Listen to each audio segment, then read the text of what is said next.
adventurer. Think you can last a round against me?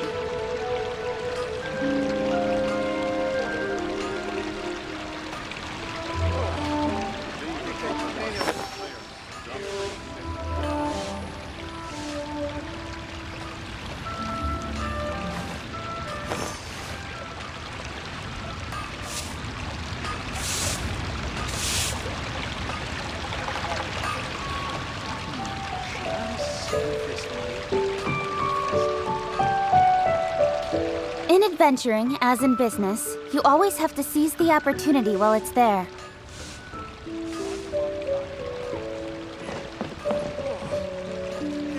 Error.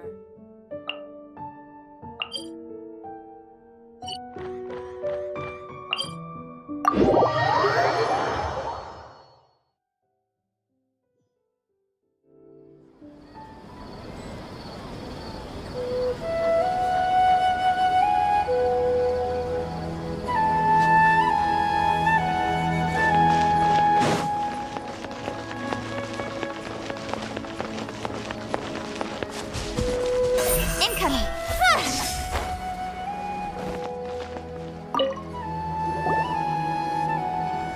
You're actually Nahida, aren't you? Paimon felt like Catherine was acting weird when we met at the Sumeru's festival.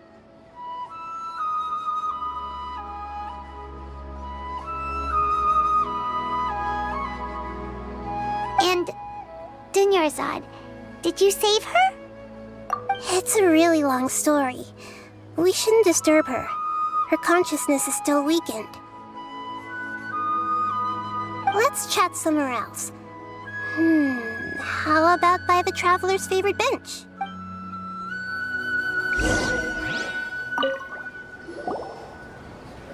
What's going on? Why are you two so excited to see me? Hasn't it only been a night? It's actually been much longer than that. Oh? Strange. Was I really asleep that long? No wonder I have such a headache.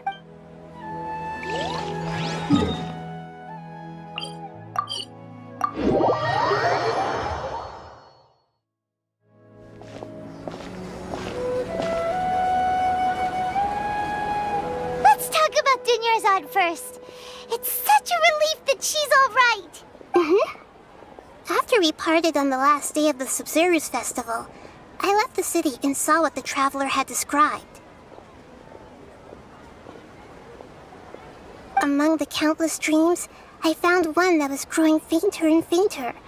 This proved my suspicion. Once Dunyarzad could no longer bear the Akasha harvesting her dreams, her consciousness began to dissipate. But this also meant it escaped the Akasha's control. Such a small fragment of consciousness can't last for very long, though. It will return to its original dream, where both will gradually fade until they completely disappear. I used all the power I had to keep her dying dream alive as long as possible, but it still wouldn't have lasted for much longer if it hadn't been for you two breaking the samsara. So it looks like we did manage to save Dunyarzad in the end. Not a moment too soon. Huh? Why are you two smiling so happily? I thought you'd be so moved that you'd start crying.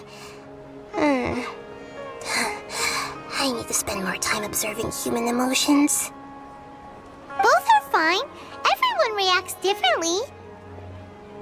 All right. You two must have a lot of other questions for me, right? After all, you saved my faithful believer. As your reward, I will answer any and all questions. At the Avidia forest, there was this incense that made the Traveler fall unconscious and dream of a huge tree and a red sky. You also heard someone's voice, right? It said world and forget me. Yeah, so you do know! We've been wanting to ask you what that was about, and if the red sky was related to Conria. It seems like the Traveler established a connection to Irminsul. That was a message left by Greater Lord Rukkhadevata's residual consciousness in Irminsul. Perhaps her last memory before she died. As you two probably know, Greater Lord Rukkhadevata disappeared after the disaster in Conria. The timings of these events do line up, so your suspicions are reasonable. A message from Greater Lord Rukkhadevata? We thought it was from King Deshret. King Deshret? That god who died even longer ago? Some present-day desert dwellers still worship him. You probably just heard some of their conspiracies. Okay, so what does the message mean? I still haven't managed to decipher it. Even the Akasha isn't currently capable of doing that. Greater Lord Rukkhadevata's residual consciousness in Irminsul seems to be contaminated with something that has a very dangerous aura to it. Many devoted scholars go mad as soon as they connect their consciousness. I've warned the Academia about this many times, but people still keep falling victim to it. But I believe this is the key to saving Irminsul. That's why I've kept trying to decipher it. So the tree in the vision was Irminsul? Oh, Tainari also said that Irminsul is sick!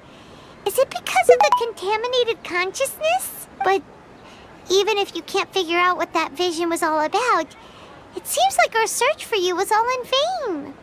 The Traveler wasn't affected after coming in contact with that consciousness. I've never seen anyone like that. With you here, we may have a chance at deciphering it. No, we must decipher its secrets. I've already eliminated all other factors that might affect Irminsul. This is the only one left. This puzzle has life and death at stake. It could determine Irminsul's fate, as well as Tevat's. To be accurate, I'm using the Akasha as a medium to occupy Catherine's consciousness. How did you do that? Poor Catherine. Does this mean you can also occupy other people's consciousnesses? Theoretically, I can enter anyone's mind as long as they're wearing their Akasha terminal. The Akasha is the legacy of Greater Lord Rukkhadevata. As Lesser Lord Kusanali and the first Akasha terminal, my consciousness has always been linked to the Akasha. I've always respected my people's free will, so I've never actually occupied their consciousness. When necessary, I just borrow this bionic Snezhnayan puppet. Hold on. Did we just learn some deep, dark secret? So Catherine is... No wonder Paimon felt something was off about her. What about your own body? Why do you need to borrow other people's? Don't you live in the sanctuary of Surasthana? That story begins a long time ago. After Greater Lord Rukkhadevata disappeared, the sages found my newly born self and took me back to Sumeru. At that time, I was young and weak. The sages kept me in the sanctuary of Surasthana, ostensibly for the sake of protecting me. But I've hardly heard from them since. However, I do understand that they had hoped to find Greater Lord Rukkhadevata instead of me, a symbol of her passing. So, the sages basically put their new Archon under house arrest? How dare they! Why don't you teach them a lesson, Nahida? In some ways, they aren't wrong. Greater Lord Rukkhadevata was omniscient and omnipotent. Even after her death, the Akasha is still empowering this nation. And I'm still really far away from being able to call myself the God of Wisdom. Moreover, the Academia is also more proficient at governing this country. My existence has little meaning. Yeah, you got a lot of believers. Just look at the Sub-Zero's festival. Everyone who showed up truly loves you. Thank you for the kind words. But I honestly don't need physical freedom as long as I can connect my consciousness to the Akasha. Trying to find a way to save Irminsul is my life's mission and top priority. I will work on that, and try to live up to being a deity in the meantime. Every once in a while, I will also take up the duties of the God of Wisdom and enlighten a lost soul here and there. Doing all that should be enough. There has never been any big problems with the Academia's governance of Sumeru. This is the first time I've seen them step out of line. I wonder what caused them to go down this path, and what they hope to achieve. Even though the city's residents haven't noticed anything strange, if the Traveler hadn't broken the Sub-Zero's samsara, the situation could have become dire. I tried to do some investigating in the Akasha, but I couldn't find anything suspicious. And all the people of interest seem to purposely avoid wearing their Akasha terminals. I think they're deliberately trying to hide something. Oh, that reminds Paimon. In Gandharvaville, there was a sage who had invited Kainari to join some kind of project. Could it be related?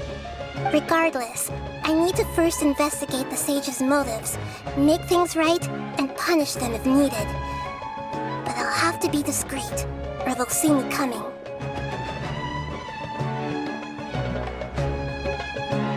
You mean how the Akasha stops you from having dreams? Yeah, it's been such a long time.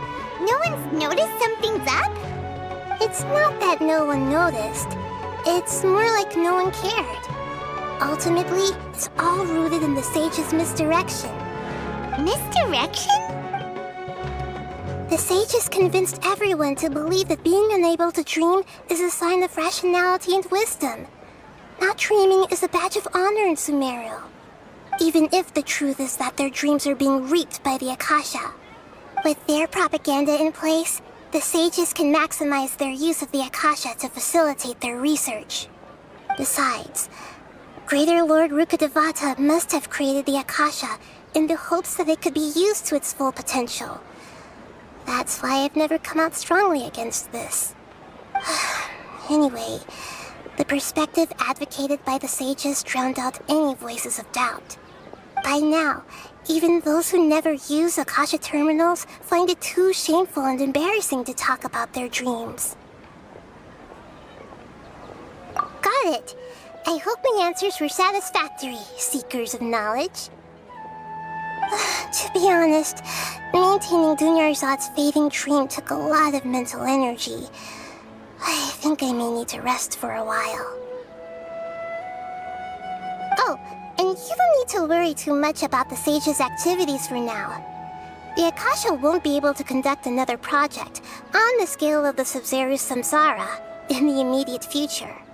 Go and get some sleep. Leave everything to us. What a relief.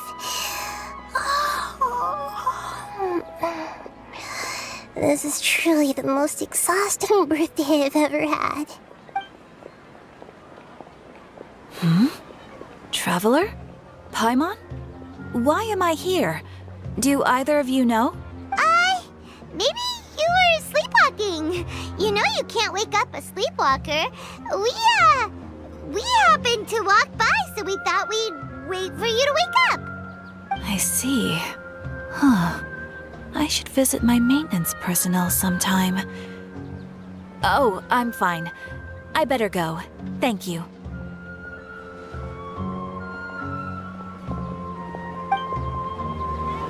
We've spent quite some time in Sumeru City, but ever since we last said goodbye to Lesser Lord Kusanali, we haven't heard anything from her.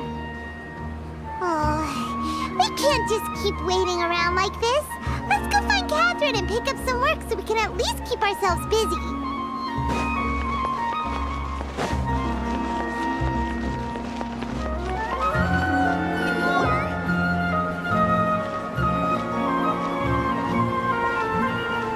Astra Avisask. We meet again, you two. Hi, Catherine. Do you have any commissions for us today? Commissions, huh? Let me think. Oh, how about this? Please attend the Academia's Academic Symposium this afternoon and recite a love poem on stage. Wait, say what now? And if possible, please also use your camera to capture the reaction of the audience upon finishing the poem. Huh? What kind of commission is that? I see. It appears that you're not interested in this commission. In that case, please go to Port Armos and convince the Eremites there to spend some time volunteering at the local orphanage. Hey, that's not any better.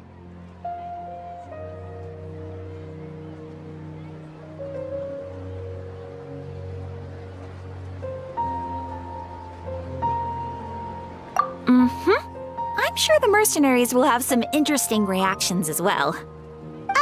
Paimon's gotta ask. Just who exactly has been submitting these commissions to the Adventurers Guild? Oh, The commissioner? Well, actually, I just wanted to see the two of you in action. Was it so obvious? I was hoping you would actually take one of those commissions. That kind of chance to observe humans doesn't come by often. Ah, so it's Nahida. Paimon just knew Catherine wouldn't crack those kinds of jokes. When did you get into her head? From when she said, Ad Astra Abyssosque? So it's been you this whole time? Are you done resting up, Nahida? Yes. I've been sleeping ever since we parted ways, and I even had a really, really long dream.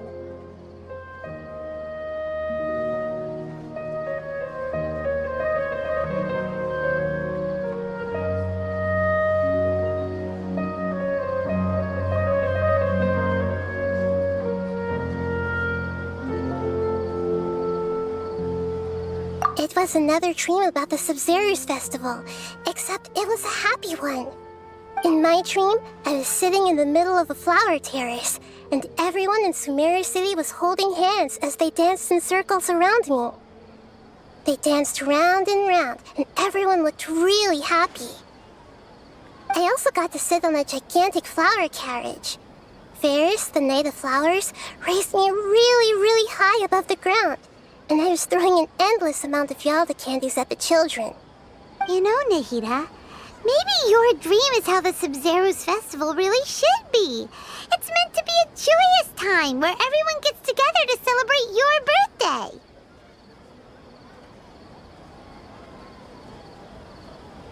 Huh? Wasn't I describing a really happy dream? Why are you both looking at me like that? Wait, could this be an example of the emotion known as pity? No, we aren't pitying you. That would only make everything worse. We just don't want you to feel too sad. By the way, have you had a chance to visit Dunyarzad? How's she doing? The Homianis haven't allowed any visitors after the festival, so we haven't been able to check on her. Yes, I paid her a visit right after I woke up. She was resting at the time. Her condition is stabilized. However, since Elazar is a manifestation of the withering on the human body, we can only cure it by finding a way to take care of Irminsul's own withering. But for the moment, our top focus should still be figuring out what the sages are up to and what they're planning. Right. Who knows what'll happen if they manage to pull off another scheme like the Samsara of the Sumeru's festival. So our first priority should be investigating and putting a stop to the sages' activities. As for how we should pull that off, let's discuss it somewhere else. There are too many adventurers around here. Oh, good point. Sorry, adventurers. We're gonna be borrowing Catherine for a little while.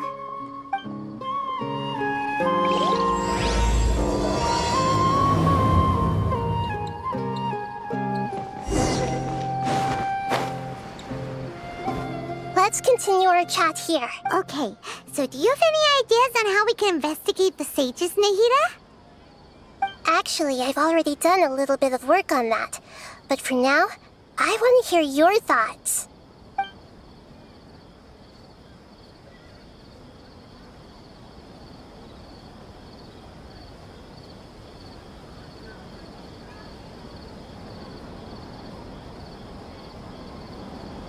I've already tried that, but all the key members of the Academia, even the core of 30 guards, intentionally avoid wearing their Akasha terminals. It seems that from the very beginning, they've been guarding against info leaks from the Akasha. Of course, it could also be because they're wary of me. Have you already caught the sage's attention? I'm guessing not yet, but distrusting me would make perfect sense if they've ever paid attention to the urban legends about me. In any case, I probably can't take over their minds directly. No way, that's too risky. You mean it'd be too easy to get caught? No, it's not that. We shouldn't involve innocent students in this. A single mistake could completely ruin their lives. Doing that would be ignoring the safety of my people for my own selfish goals. How is that any different from what the sages are doing? That's a good point. Spoken like the god of Sumeru. We're in the dark as of now. Since we still don't know anything about their goals, any rash move could tip them off and lead to terrible consequences. After all, every person in Sumeru City is one of their hostages. Are we really out of ideas? Nahida, you're super smart, so you already have something in mind, right? Don't keep us in suspense. Spill the beans already. According to a popular theory from the Vahumana Darshan of the Academia, rejecting impractical motions at the beginning of a planning session will give more weight to the actual proposal. Okay, but aren't you the god of wisdom? You don't have to use that kind of gimmick to make us take your ideas seriously. Well, I've been thinking that if I can't directly possess the leaders, and if I can't get ordinary people involved, then I should find someone who's already involved, but hasn't decided to side with the sages. You're saying we should recruit a spy? That does sound like it could work. Oh, before coming back, we met someone named Alhaitham. He seems like he acts alone, and he likes doing stuff behind the Academia's back. They probably aren't in cahoots. Actually, I already have someone in mind. Do you still remember that female scholar named Setaria? Setaria. Paimon remembers now. Isn't she the one who's always trailing behind the Grand Sage of the Academia? We ran into her basically every time the Sub-Zero's festival repeated itself. You could even say we're old enemies by now. Paimon still remembers the smug and mean way she always spoke to Nilou. I've always liked observing all kinds of people, and Setaria has always stood out from the crowd. She was born in the desert and was hailed as their greatest genius. Her academic gifts allowed her special admission into the Academia, and also gave her the opportunity to serve as the sage's assistant. Oh, Paimon didn't know she was from the desert. She must be pretty special then. Paimon feels like most of the desert dwellers around the city are working as mercenaries. The name Setaria means star. When she lived in the desert, she shone like the brightest star in the night sky. Later on, she was chosen by the sun. The star was given a place in the daytime sky to complement the sun's dazzling light. Soon after, the star witnessed the sun scorching the earth, which brought forth many disasters. The star began to waver. Instead of staying beside such a sun, wouldn't it be better to return and light up part of the night sky? But in the end, she couldn't give up the radiance of daytime. To cope with her shame, the star buried her guilt and closed her eyes. From the sound of it, Setaria's just hung up on the research opportunities here. But she doesn't really support the Academia. She still feels guilty about not doing more for the desert, right? She's just running away from her problems. Indeed. When they are presented with complex moral issues, many people will simply plug their ears and go with the flow until the problem can't be fixed anymore. She's suppressing a lot of guilt, but before she realized it, she had already become the sage's accomplice. She can't deny her part in their schemes anymore. Right. We must somehow make her face her problems again. That way, not only can we get useful intel from her, but she can also use it as an opportunity to redeem herself. From my past observations, Setaria will take a day off from the Academia every 10 days to do some shopping in the city. Tomorrow afternoon just happens to be a shopping day for her. That'll be our chance. To prepare, let's go check out some of her favorite spots, and have a quick chat with a few of the vendors there.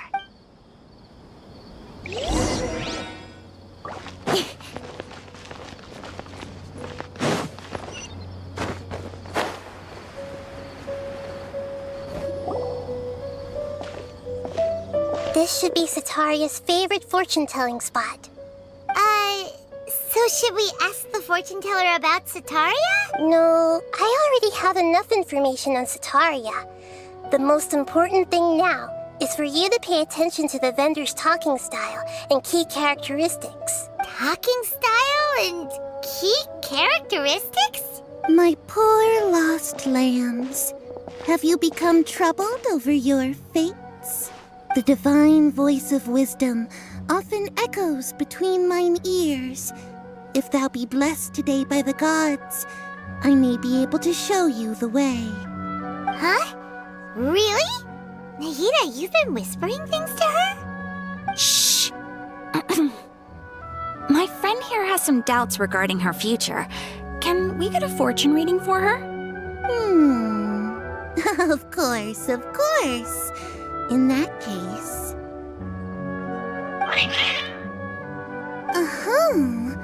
It would seem that Harut and Marut are quite wary of you. Perhaps, at some time in the past, you have somehow offended the gods. Only mocking the god of Animo, questioning the Lord of Geo's financial savviness, and brawling with the god of Electro. Do those count? Oh, nothing. Go on, pick an aspect for her to divine.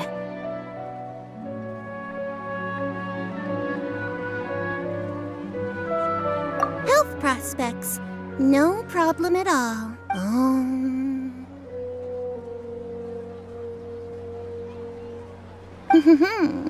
The gods have spoken. The truth shall be revealed. Your life shall continue on for many tens of thousands of years? Impossible. Harut, Marut, did you two spoil my divination? I've never read a fortune so absurd.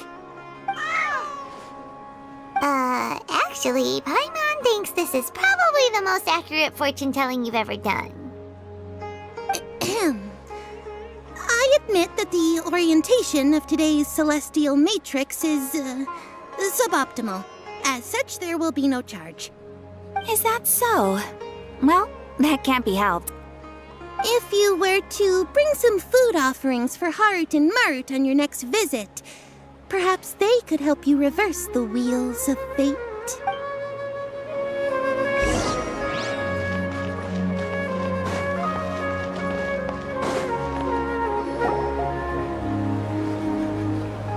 Is this another one of Sataria's favorite stalls? Yep, it belongs to a king. His father helped Sataria a lot when she first moved to Sumeru City, so she still comes by whenever she has time. When they start talking with him, listen carefully to the details of her conversation. Ah, dear customers, would you like to look at some pottery?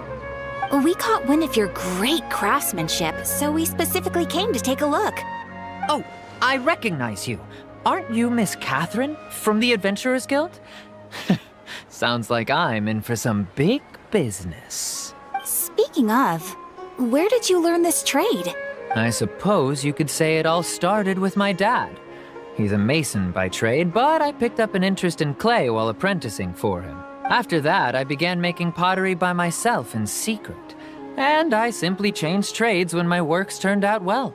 Although it's a pity that I'm no longer making much use of the knowledge provided to me by the Akasha. That's nice. You're making a living doing something you love. So is your father still working as a mason? Oh no, not anymore. A few years back, he fell from a roof and broke his leg. Since he had already saved enough mora over all these years, he's just enjoying the retired life in Port-04 nowadays. I see. We wish him peace and happiness in his retirement. I'll have someone in charge of logistics at the guild come by another day for some goods. We'll leave you to it. Take care now. No problem. Rest easy, all our goods are sure to meet your every need.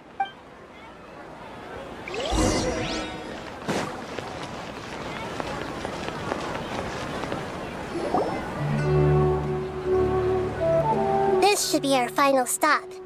Sataria's always thinking of this restaurant when she's working at the academia, so she always comes by whenever she's out in the city. Nahida, you've really thought of everything. It's my duty to protect Sumeru's citizens, after all. Hi there. I feel like I've seen you down by the docks before. Huh?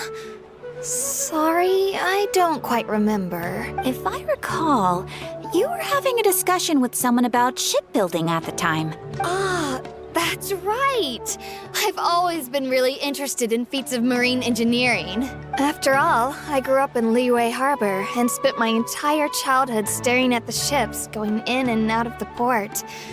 I came to Sumeru to study, but failed to make it into the academia due to my lack of talent. But I'm still discussing all kinds of problems with different scholars. And I'm continuing to study and perform research from the restaurant's basement. I'm sure I'll get into the academia after their next round of exams. What an admirable spirit for learning. Amazing. Sure. But you'll find hardworking people wherever you go. So this restaurant has a basement as well? Huh. First I've heard of it. That's right. It's not usually open to patrons. Most of the time, employees use it for breaks or to hold private events. I see. Yes, that makes sense. Well, good luck with your studies, Miss Chishan. Thank you so much. As long as I can make it into the academia as an official student, I'll be happy.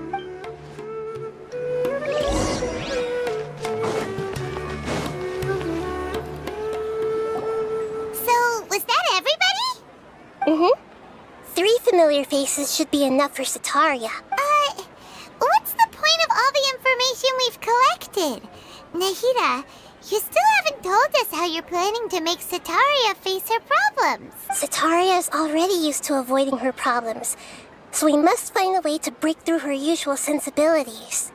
I remember you mentioned that the Eremites in Part-04 are all making a fuss about the upcoming resurrection of King Deshret. Although it's all just a boatload of nonsense, the fate of her homeland may turn out to be Sataria's soft spot. Oh, Paimon gets it now! You want to take advantage of the guilt Sataria feels about her homeland. Although she knows she should return home to help the people of the desert, all she's done is conspire with the sages.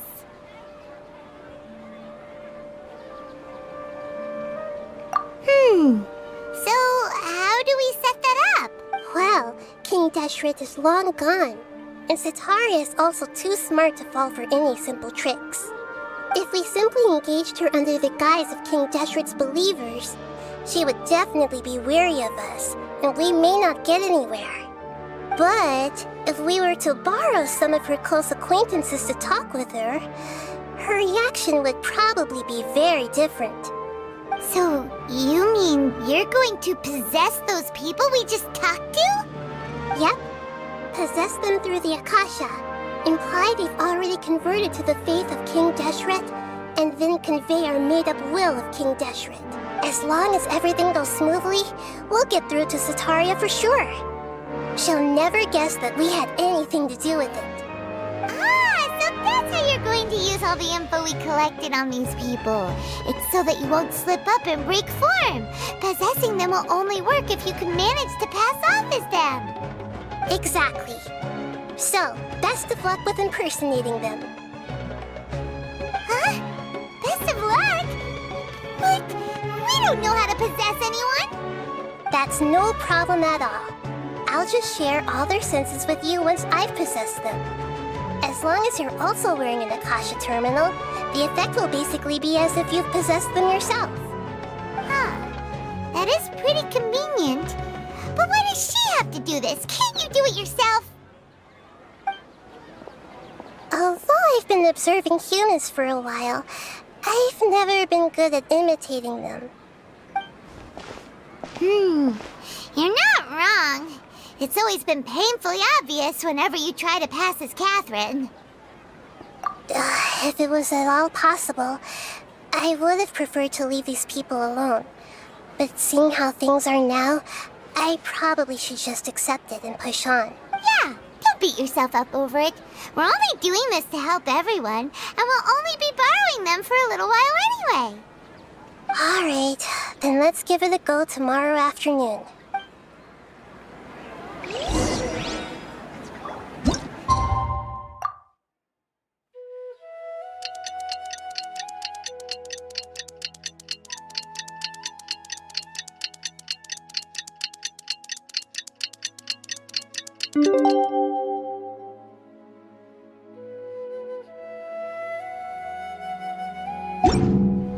Come on, enough procrastinating. Let's go.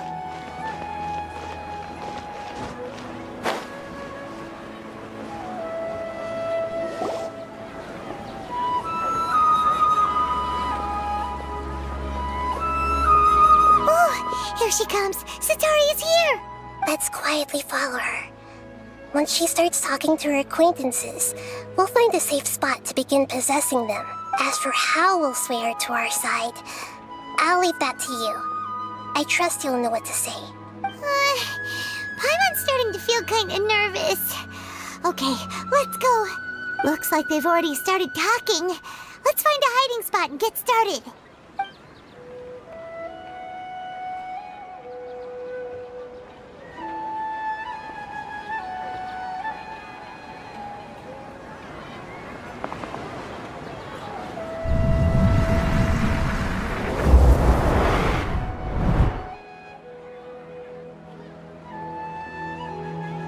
That's right. You really can't force anything when it comes to love. And besides, everyone around me has a very different background and outlook. Are you still listening to me, Nabia? Oh, of course I'm listening. You were talking about troubles with your love life, right? I heard everything you said. Okay then. You just seemed a little distracted for a moment there. Strange. Your cats seem pretty worked up. Is something wrong? I always thought they were quiet, happy kitties. Oh, what are their names again?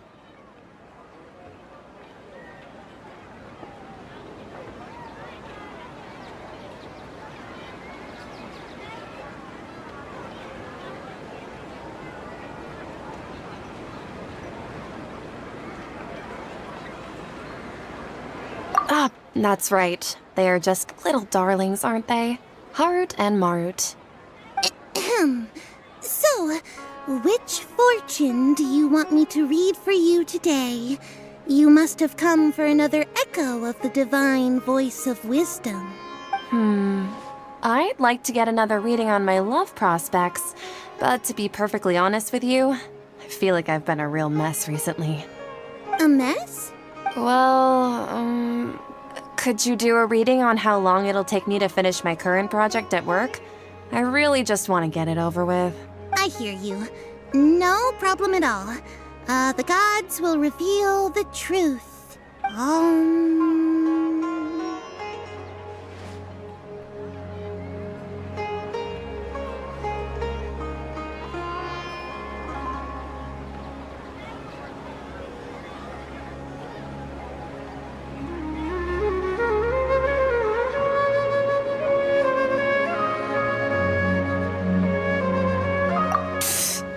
Sorry, your new laugh is just so hilarious. I couldn't help it.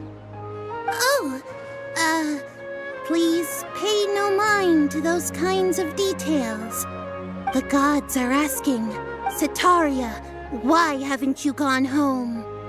Why haven't I gone home? Do the gods really know everything I've been thinking about? Sataria, why don't you just go home? It's a demand now instead of a question. The gods seem to be truly upset. I'm sorry. I know I failed the gods. Please pass on my most sincere apologies and ask for their divine forgiveness. And if I may ask, Nabia, is there a specific god who's speaking to you right now?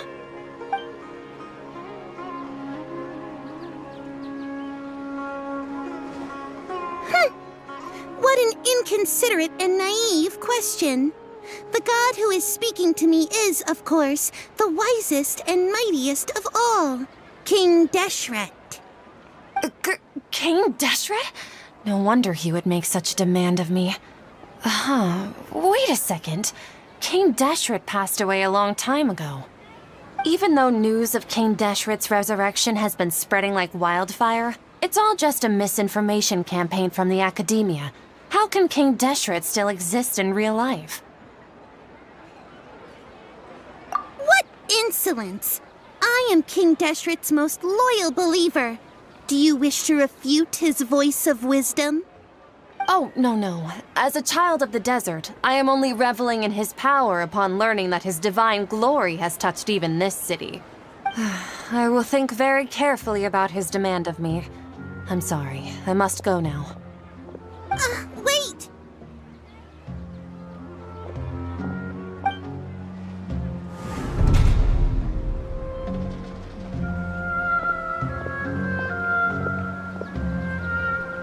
Whoa! She just ran off in a hurry. She looked pretty upset, too. Well done. Sataria didn't seem to suspect anything amiss. To have something she's been trying desperately to avoid show up out of nowhere and berate her, that must have shaken her to the core. Aw, Nahida, it seems like you understand human emotions really well after all. All I know are some abstract Harava-taught theories. In any case, my time with you has shown a lot of them to be utterly useless. I'm still trying to make sense of everything. Anyway, enough of that. Let's hurry and catch up to Sataria.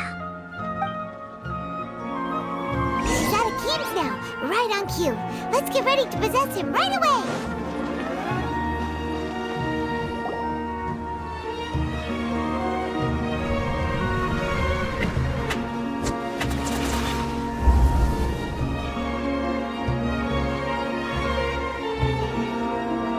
It's okay. I just got caught up in something.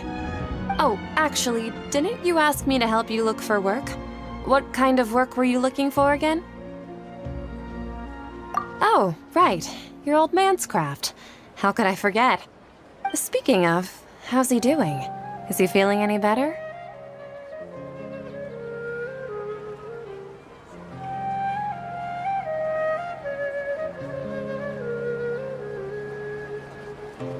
Oh, that's good to hear. I have been thinking a lot about him. If I could get some more time off, I'd love to pay him a visit. Actually, while we're talking about him, is he still living in Port-04? Yeah, he's been retired there for a while. If you could find the time, please write him a letter. Let him know that recently, faith in King Deshret has taken root in Port-04 and has begun to spread across Sumeru. He has a quick temper and has always been a devout follower of the Dendro Archon. I don't want him to get into a fight with those King Deshret believers because of a difference in beliefs. Oh? So, who are you siding with in all of this? The Academia or King Deshret? I'm so jealous of you. You were born a child of the desert, yet you chose to betray King Deshret, and now you spend all your time with those crooks from the Academia. Akeem, you don't mean... You've also become a believer of King Deshret? What's so strange about becoming a believer of the wise King Deshret? In fact, aren't you the strange one? The one who still can't pick a side? Can't pick a side? Me? Whoa! Paimon had no idea you'd be so good at this! You really zeroed in on the issue and put it right in front of her. It might feel a bit overwhelming for Sataria, but once everything is over, I'll be sure to pay her a visit to her mind and explain everything. Anyway, let's keep going.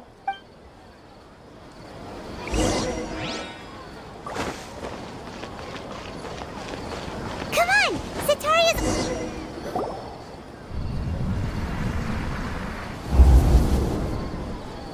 So, Shishan, have you noticed anything weird in the city lately? Like, as if someone was trying to preach to you about something?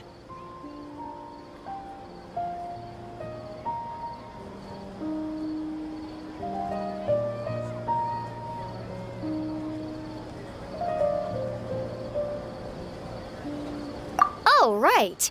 Speaking of strange things, I celebrated the Sub-Zerus festival so many times that I lost count. That was really weird. Wait, how could you be aware of that? That should be impossible. Nothing in the report indicated anything like that. Are you still failing to realize that the Academia's lowly tricks could never deceive all of Sumeru's citizens? Shishan, don't tell me that you've converted to King Deshret as well. What an absurd question. You make it sound like I should be ashamed for becoming a believer of King Deshret. In reality, shouldn't you be the one who is ashamed? You, who works side by side with the Academia and treated people as nothing more than experimental subjects. Please, please stop! Even now, Satari is still trying to run from her problems. She can no longer justify everything to herself. Hey, she's trying to talk to the guards! What should we do? This is the most important part of all. Quick, get ready. Mercenary, you're a member of the Corps of 30, correct? Please help me pass a message to the Matcha right away. The situation in the city is getting out of control. Please, try to remain calm, miss. Tell me what's happening in the city. Heretics are infiltrating the city, and they've already converted many residents to their side. Heretics? What kind of heresy are you talking about? King Deshret! Many people I know have suddenly started believing in him, but he's long dead. It's impossible. Miss Sataria, nothing is impossible. You know my name? King Deshret is immortal, and all who defy him will one day pay the price. You must face the truth, Sataria. You tread a treacherous path, and the longer you ignore it, the tighter the Academia's grasp on you will become, and the deeper you will be ensnared. Child of King Deshret, Never forget that the desert that belongs to you lies elsewhere. What's so strange about becoming a believer of the wise King Deshret? In fact, aren't you the strange one? The one who still can't pick a side? What an absurd question. You make it sound like I should be ashamed for becoming a believer of King Deshret. Sataria, why haven't you gone home?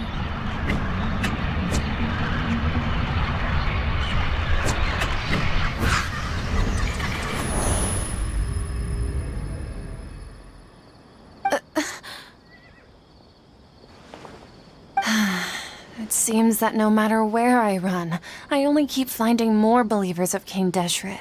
I have to say, this is a familiar feeling. I've also been running from my guilt this whole time. Guilt over my part in the Sage's plans, and from ignoring the letters from the children of my homeland. But no matter how much I may try to ignore or get rid of it, my guilt always comes back. You won't necessarily lose your research opportunities by facing the truth. Besides, did you really want to conduct your research while carrying such heavy feelings of guilt? How do you know me so well? Are you truly just a believer of King Deshret? Or are you the god himself? That's not important. The important thing is to pass judgment on the Academia and its sages, and to correct their mistakes. If you could provide some assistance in this matter, perhaps it could serve as a form of atonement. I've actually never believed in the gods, but I've always believed in serendipity. Your appearance must be a fated opportunity for me to get out of this wretched situation. Please tell me, what can I do for you? How much do you know about the sage's current activities? I was just one of the designers for the massed dream harvest scheme, which is what happened around the Sub-Zerus festival. But I know very little about the full scope of the overall project. I'd assume that only staff with the highest clearance would have access to those confidential documents. I've just been working to meet the Grand Sage's specified requirements. However, there's something that's been really bothering me. I heard that a scholar who was previously expelled has returned to the city, and even the sages are still quite wary of him. To fight against the Academia, we will need to figure out the nature and the purpose of their work. Is there a way for us to get access to the confidential documents you mentioned? It should be possible if we're willing to take some risks. After all, I'm an assistant to the Grand Sage, and I've been working on many tasks outside of the project. One thing, though, I won't be able to transfer the documents to you through the Akasha once I get my hands on them. The sages have always closely monitored all activities within the Akasha. Let me see. Let's use the most primitive method. Send someone to pick up the documents tomorrow evening at the Academia entrance. The Academia entrance. Wouldn't that be too conspicuous? Don't worry about that. I assure you, this won't be a trap. I'm only suggesting this location because it'll draw more scrutiny for me to leave the Academia again. It'll be safest for me to distract the guards long enough to hand you the documents. All right, I trust you. So, if I were to successfully complete this task, would it mean I've atoned for my wrongdoings? That'll depend on the judgment of the Dendro Archon. The Dendro Archon. That's right. Her people are the ones we have endangered. As the god of wisdom, she's also the one responsible for judging and guiding the scholars. Maybe it's time for me to find a god to believe in. Just as Nahida predicted, we've managed to bring Sataria to our side. The Traveler's execution was ingenious. She's the one who deserves all the praise. Well, now that we've made plans to meet again tomorrow evening, all we can do is pray for Sataria's mission to go off without a hitch. Pray? But if we're going to pray to the gods, aren't we just praying to you? God of wisdom and guardian of the scholars? No. The truth is the true guardian of scholars. I've always believed that. Anyway, let's meet again tomorrow evening at the Adventurers Guild.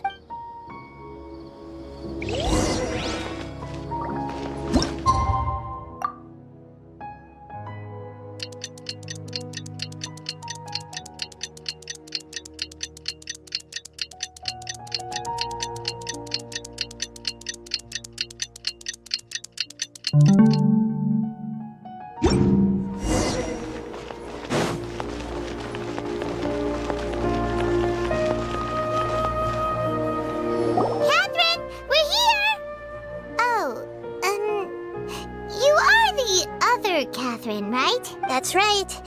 I suppose I'm the other Catherine in your mind. Shh! We're on a secret mission tonight, so we need to protect Catherine's identity. Yep, Paimon's right. We cannot fully rule out the chance that the meetup tonight is just a trap. If something were to happen, my existence may be the only trump card we'll be able to play. After all, the Academia should still be unable to confirm the existence of my consciousness in the outside world. Yep, exactly. Just what Paimon was thinking. Anyway, enough about that. Let's just make sure to be on our guard. Off? What do you feel is off? It's the middle of the night. Of course it's quiet. You're not getting paranoid, are you? No, I think she's right.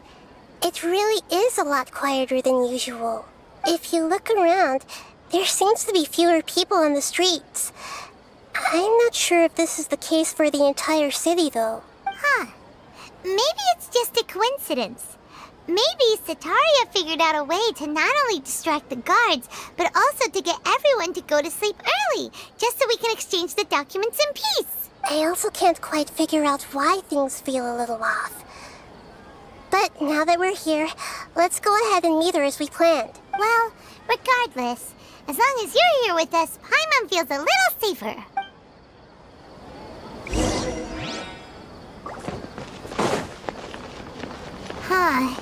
There really aren't many people out right now. Let's hope it'll be this quiet in front of the Academia, and that Sataria managed to distract all the guards.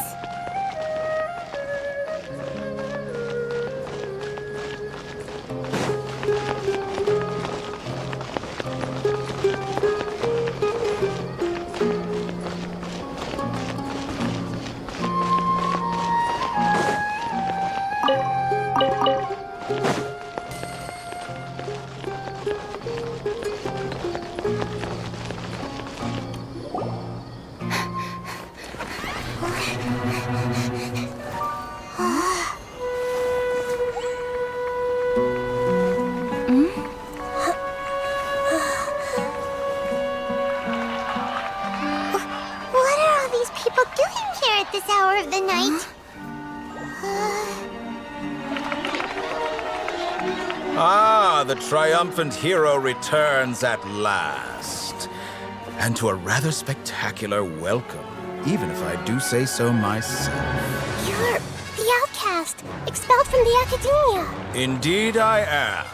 Although these days they tend to call me the Doctor.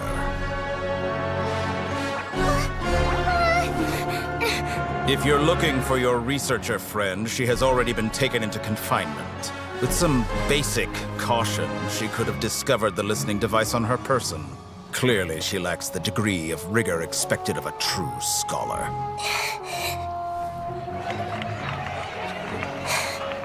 The people of Sumeru City. What have you done to them? I simply made some minor adjustments to their Akasha terminals. Now they can deposit information directly into the subconscious. As you can see, all these lovely people now believe this traveler is a hero who has just saved the world. My experiment is a success. And now it seems they can no longer hold back their sheer adoration. No, what should we do? These are all just regular people. Leave now. You need to get out of here. But that guy's a Fatui Harbinger. We can't just leave you here. Nor can I abandon the people of Sumeru.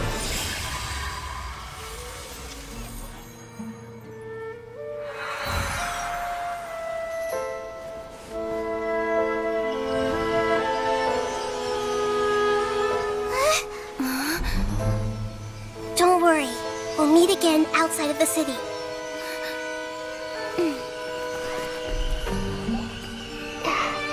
I see.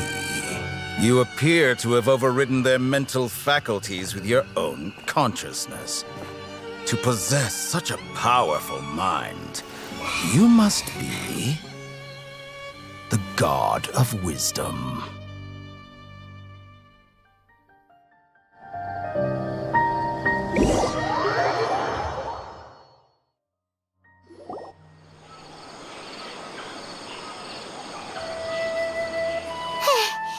This should be far enough. Whew. Paimon needs to catch her breath first. Is Nahida going to be okay? We only made it out because of her.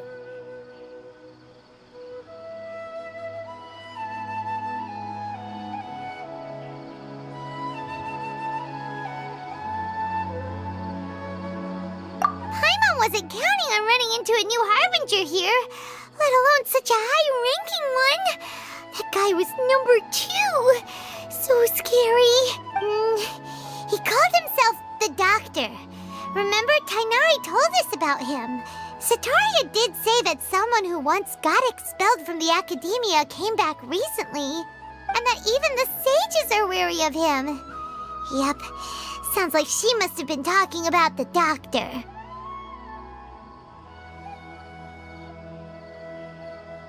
Yeah, now that the Doctor's in the picture, we're no longer just dealing with the academia.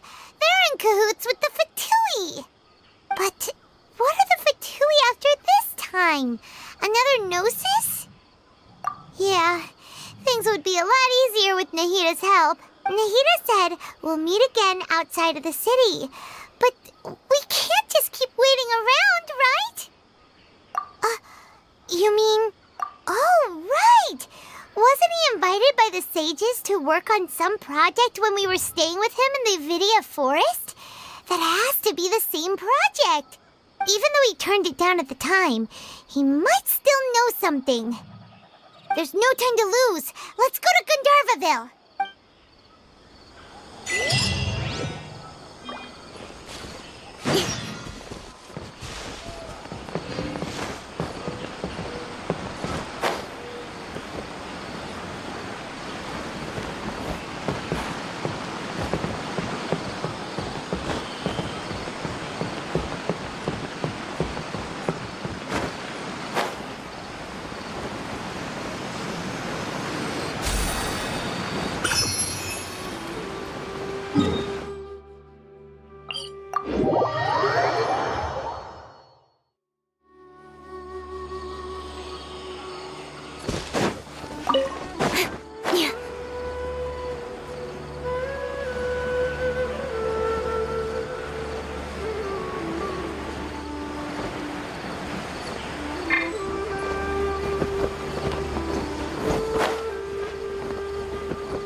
Speed of light! Hey!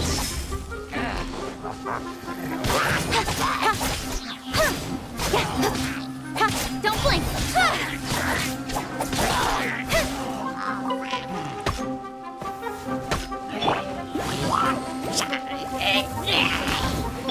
Incoming!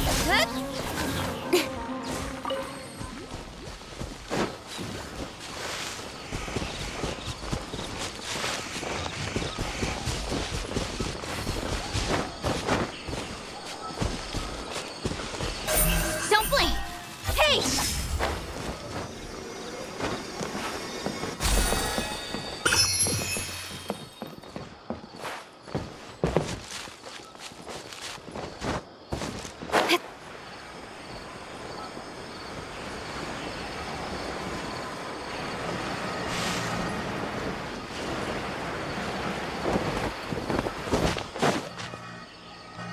Hold it right there. A blonde-haired traveler and a floating fairy. We've got you, all right. Take a look around. You've fallen right into our trap. Are you mercenaries from the Corps of 30? Did you come here to arrest us? Corps of 30? We're nothing like those government lapdogs who don't even get scraps for their work. We are an elite brigade that commands the highest commission rate in all of Sumeru. We're here on the orders of a client known only as the Outcast. The Outcast? An outcast from the Academia? But why wouldn't the doctor just send the Fatui after us?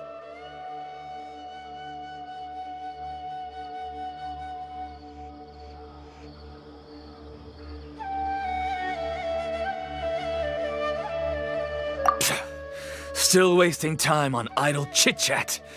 We'll shut you up soon enough. Get them! You're up, Traveler! Following orders. Let me read you a verse. Submit! Incoming!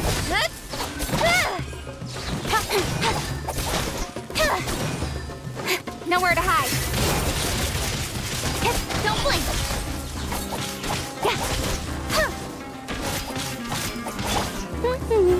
No, my sword. Speed of light!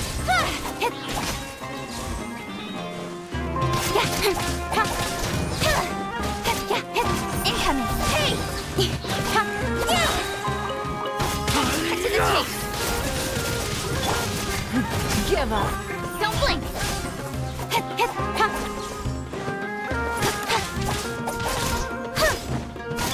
Drain outlines your... It isn't over yet! Here comes reinforcements!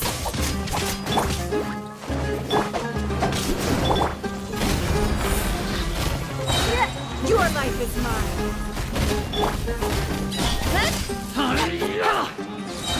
With sword comes shadow. Let it rain. Hey!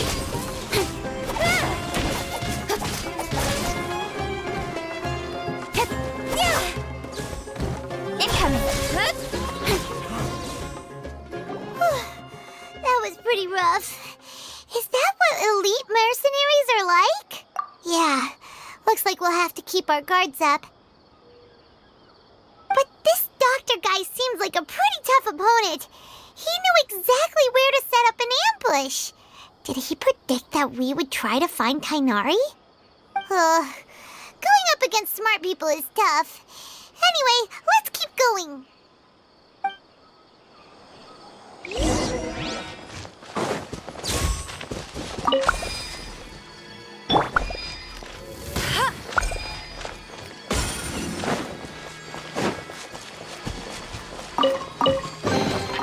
Opening a chest is like unwrapping a gift.